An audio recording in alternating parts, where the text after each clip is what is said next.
է բացառապես իշխանության քաղաքական օրակարգ սպասարկելու համար, երբ տեղեկատվական դաշտում ստեղծում է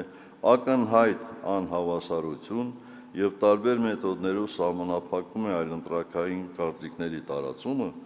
ընտրություններն արդեն կարող ենք կեղծվող համարել։ Եվ երբ ի լրումն վերը թվարկածի դրսից արտաքին որոշ դերակատարներ ընտրություններից առաջ այլևս անթաքույց ընդգրկում են իրենց նախապատվությունը, այսպիսով կոպտորեն եւ ապօրինաբար միջամտում ընտրական գործընթացին,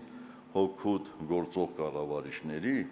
ապա նշածս բոլոր գործոնները միասին ձևավորում են մի միջավայր, որտեղ ընտրությունների արդյունքը կարող է կախված լինել ոչ միայն ժողովրդի ազատ կամարտահայտությունից, այլ նաև քաղաքական դաշտում անհավասար պայմաններից։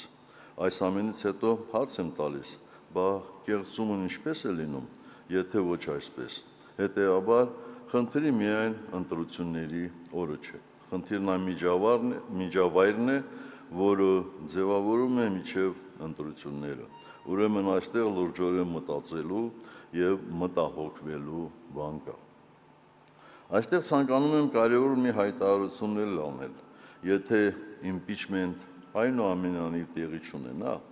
ապա անկախ այն հանգամանքից, թե որ քաղաքական ուժերը կմասնակցեն ընտրություններին,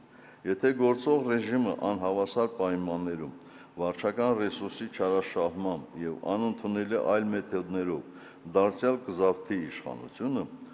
հանրապետականը պատրաստ է իր տեղը զբաղեցնել հետընտրական պայքարի առաջին շարքերում։ Հարգելի գործընկերներ, մենք այստեղ ենք ոչ նրա համար,